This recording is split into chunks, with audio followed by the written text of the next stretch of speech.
Well, it's incredible here in the United States of America. I was supposed to be here just for a few weeks to speak to a number of churches and a number of conferences, but it turns out that Americans absolutely adore me. They love the fight. They love what is going on if it comes to resistance towards tyranny, because they understand that what's happening in Canada, it's coming to United States as well. So they appreciate anyone that is willing to stand up for freedom, for liberty.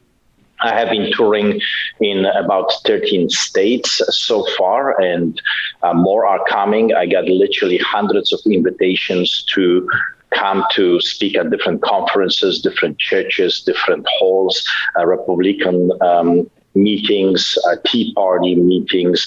I was invited so far to incredible places. I've met with the governor, William Lee, the governor of Tennessee. I had a meeting with John Rose, the congressman. I had a meeting with Brian Dunaway. He is the district attorney.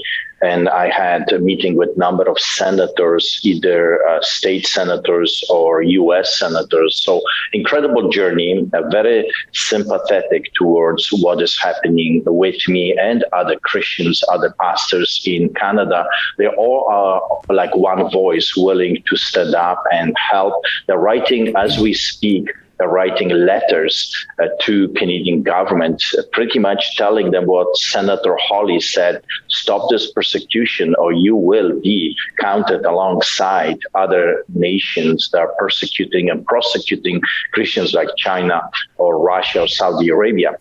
So wherever I go, I'm telling you, it's so incredible, such a big difference. I get standing ovations every single time. I mean, I'm here over a month and a half almost, and everywhere I go, and I speak almost daily, sometimes twice a day, I get a standing ovation. It looks like American eagle is rising up and it started to flap its wings. Well, there is. Wow, Sheila, just look at that reception stateside Pastor Art is getting. It reminds me of a Leafs playoff game, SRO, sold right out, standing room only. And that's what he's getting. And also media coverage. He was on Tucker Carlson, was he not, at one point? And so where are the sit-down long-form interviews by the CBC, Global CTV? He's persona non grata here. That tells you a lot, doesn't it? Yeah, I mean, that's twofold, though.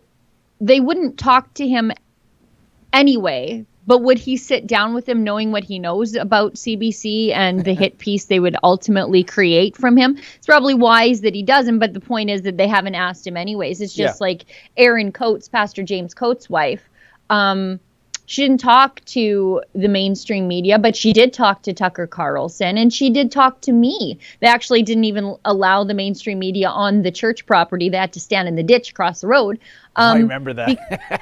Because the only reason they're remotely interested in any of this Christian prosecution and persecution is to try to justify it in some way and call, Pastor Art or Grace Life Church a bunch of dangerous super spreaders, all the while skipping over the fact that the state is willing to stuff them into facilities where there are coronavirus outbreaks. And actually that came up in court today with Pastor Art. The judge even noted that Alberta Health Services, in the interest of public health, is seeking to incarcerate the Poloskis in jail again in facilities that have had coronavirus outbreaks. And again, all in the name of public health, because apparently that's what's necessary is you take healthy men out of their coronavirus-free congregations and then stick them into facilities that have coronavirus, all in the name of protecting the public health. And Sheila, to rewind the tape when it comes to Pastor Art, even pre-COVID, what is it with the city of Calgary or the province of Alberta that has a problem with him feeding the homeless? Well, that's the thing. Like he's got plenty of opinions, as we all know about Pastor Art, and but that doesn't mean that he can't go out there and feed the homeless. He doesn't like Mayor Naheed Nenshi. Obviously, Mayor Naheed Nenshi in Calgary doesn't like Pastor Art either. But that's not a crime. That's freedom. That's what it's like in a free society. You can go about your business and express your political opinions quietly or loudly. It doesn't matter. But in Calgary, it would seem that they are using, first of all, it was noise violations, tickets for other things, and then now coronavirus regulations to crack down on Pastor Art. I mean, he got a ticket for an illegal public gathering for feeding the homeless in downtown Calgary when it was like minus 30 that day, or minus 28 or something that day. You can see the clothes Pastor Art's wearing. He's wearing a skidoo suit to feed the homeless. But in the city of Calgary, for the police that day, and whoever called the cops, because the cops, I don't think at that point they were just showing up, they were being sent there. For whoever did that, for them it was more important to crack down on Pastor Art than to make sure some of society's most vulnerable and most disenfranchised, it didn't matter if they went hungry, because for them the means justified the ends. Unbelievable. And noise violations, boy, they're really stretching there, Sheila. What next? Is Alberta Health Services going to go after the ice cream trucks for playing?